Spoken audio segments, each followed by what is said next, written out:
embroidery kit, then you've got 3 colors in there. So have a little think how you might want to use the colors.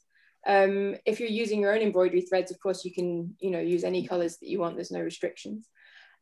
So yeah, just have a little think about that, so that when we get to the point of sketching out your design, you've got some ideas. Roughly size-wise, probably thinking about 2 to 3 inches. That's about 5 to 8 centimeters. You don't want to make it too large or too complicated. So as I said, I'll go into more detail on that once we get started.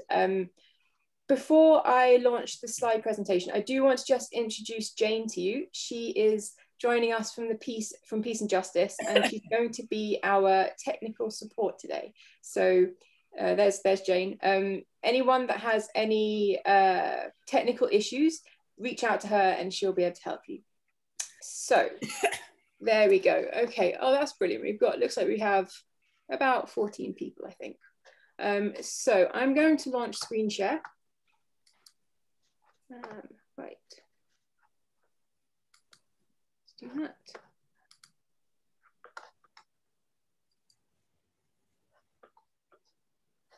Okay.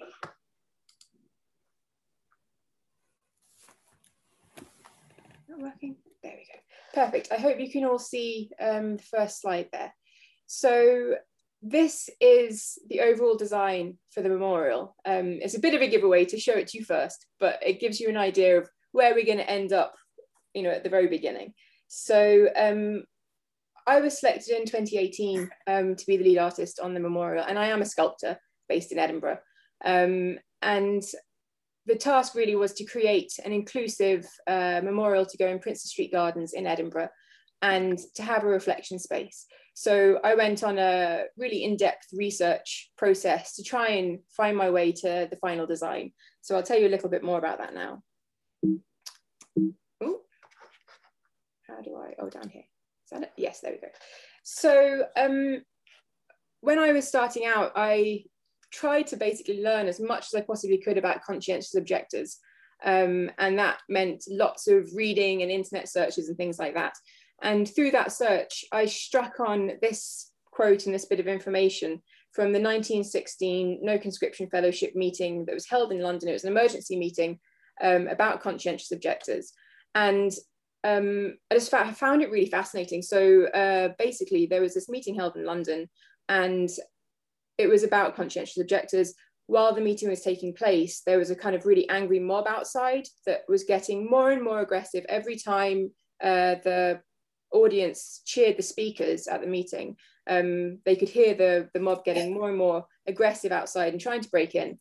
So the chairman of the meeting said, we're trying to have a peace meeting here. Let's try and keep it under control. And said, rather than clapping and cheering, please, can you flutter your handkerchiefs in support of the speakers in silence. So this was the quote.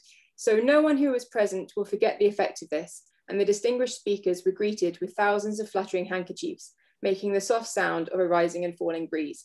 And I thought that was really moving and actually really poetic, and definitely got me thinking about handkerchiefs, a slightly obscure thing to be looking at. But I started researching handkerchiefs and the history of handkerchiefs. And through doing that, I found out that actually during World War I, handkerchiefs were a thing. So handkerchiefs were used as a means of recording through the embroidery and the patterns history about war. You can see some examples here. And also during World War I, families were basically using handkerchiefs to communicate with each other. Families were sending out to their sons on the front lines their handkerchiefs from home as a little memento of home, a reminder. And equally, they were able to get hold of handkerchiefs and send them back to let people know that they were doing okay.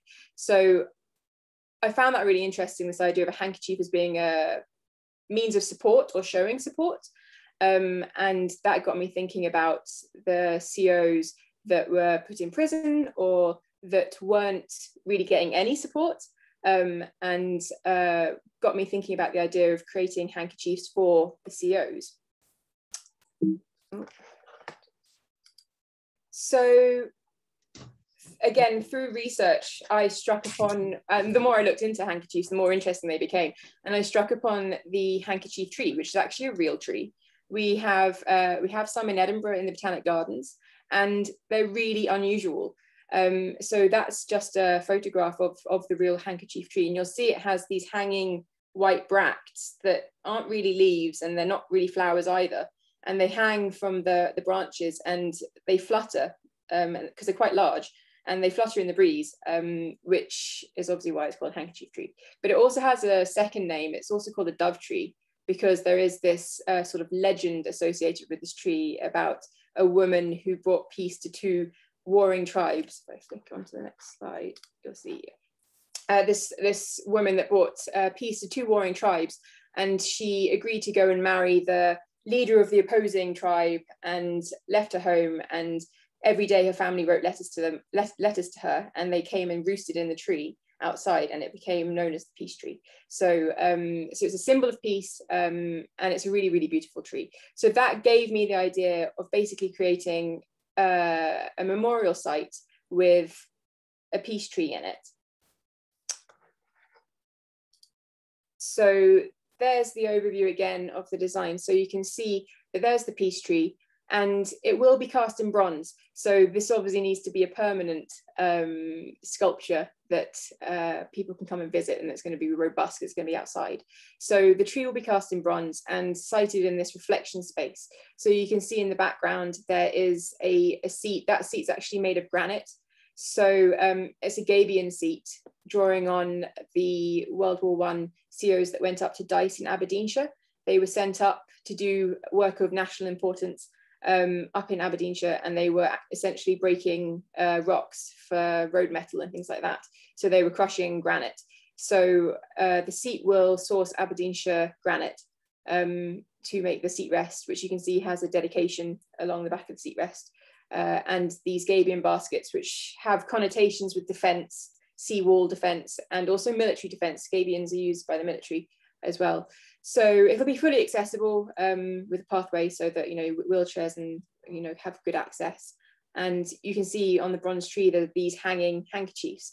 So when I was thinking about the handkerchiefs, I realised through all this research and reading so much about COs that they have this, it's a really wide spanning history, and there isn't really one story that fits everybody, because all their experiences are so different. And it's still, you know, there are still COs today, there are still countries that have national conscription, so it's still an issue, and it's really wide spanning. So I wanted to create a sculpture that would allow me to tell some of these stories and to be inclusive and have more of the facets of this history. So the handkerchiefs was really the way to do that. The idea is that through the embroidery on each handkerchief, I can tell a different element of the story. So whether that's, you know, past, present, or future. I've worked and spoken with a CO, a present day CO in Israel, and she has contributed to it. The image in the bottom left, which you can see on the embroidery hoop, actually was with her help translating the word conscientious objector into Hebrew. So the way that the tree will be put together is I will have handkerchiefs around the bottom and the base that are visible for everybody, that, you know, you can go up and see the designs. But as you get higher up the tree, the bracked handkerchiefs at the top, there will be some that are left completely empty. So that's the idea of kind of representing past, present, and future. So those that are yet to become conscientious objectors will have the unwritten handkerchiefs at the top. So here are a few, you might get inspiration from this page. Here are a few different images of the kinds of things that I've been thinking about that might be appropriate to be represented on the handkerchiefs. You might not agree, like, you're entirely welcome to tell me what you think should be included. This is a very good opportunity for you to get some input and to tell me what you'd like to see.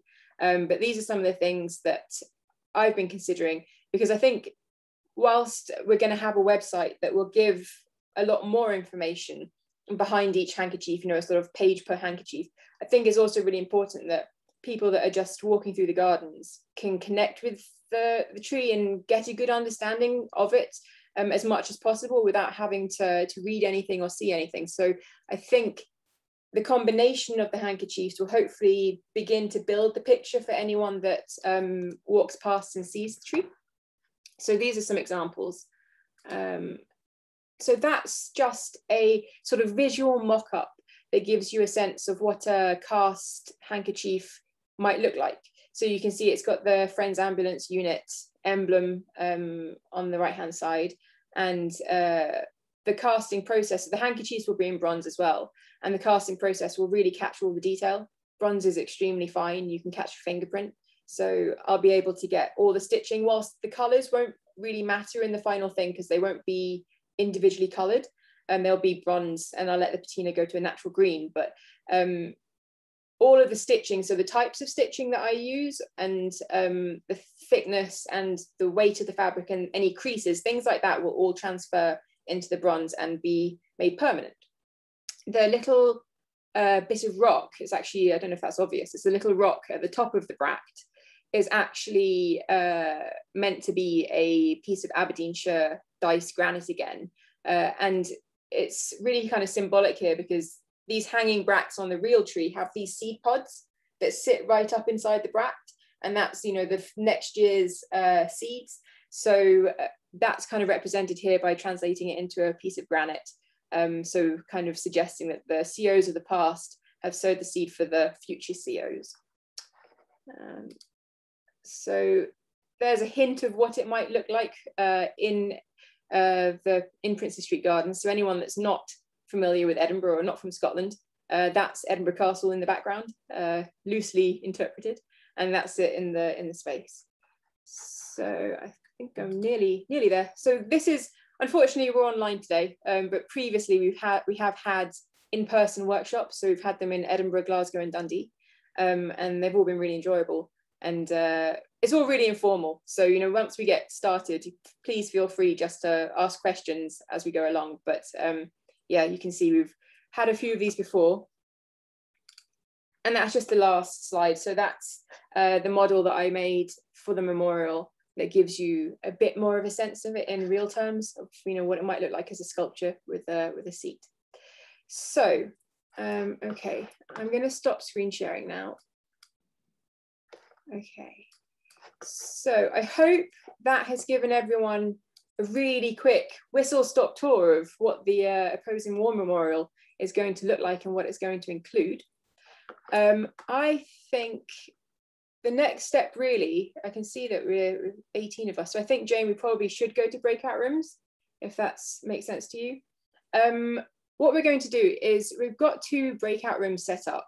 And for anyone that's not entirely familiar with breakout rooms, because they're quite new to me, is that they're separate rooms from the room we're in now. This is the main room.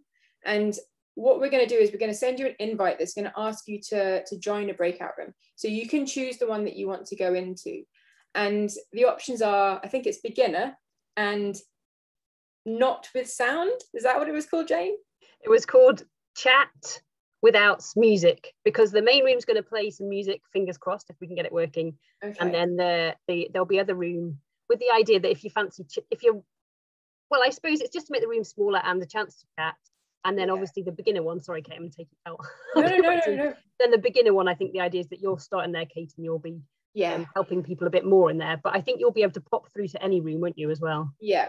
So once the invitation comes up, if you are a beginner, so you've never done anything before, you don't know how to thread the needle or get started, choose the beginner room. I'm going to go into there first so I can get everyone that needs, you know, some more support kicked off. If you feel like you know how to do a bit of embroidery, maybe you are an expert, or maybe you wouldn't consider yourself an expert, but you're also not a beginner, I would probably go into the other room and get started in there.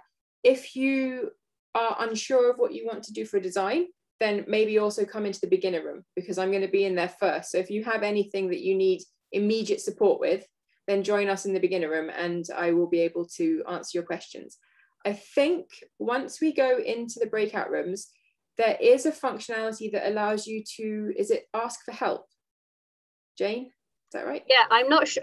I think it's going to be obvious, but I think there is a way in which you can ask you for help, and then you'll, as host, Kate will see that call for help, and then she'll hopefully come reasonably quickly to help. Yeah. So I'm pretty sure it's called ask for help. So if you are in the room that I'm not in and you are stuck on something or need some help, just click on that and it does pop up on my screen. And as soon as I'm able to, I will come through and try and assist you. I think now would be the time to launch that. The only other thing to say is that, so that we're now at the point of wanting to sketch out your possible designs. I have begun one myself, and you can hold that up to you. You can see that I've got, I don't know if that's in focus, my embroidery hoop. You don't have to have an embroidery hoop. I know we sent out kits. I don't think everyone has a kit. I'm not sure if everyone has a kit or not. But if you have a kit, then you're going to have a hoop and the handkerchief and some threads.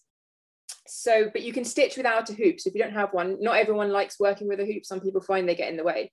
But this was my design. So I've just drawn it on with a fabric pen. And it's going to be an olive branch for anyone that's not sure what that is.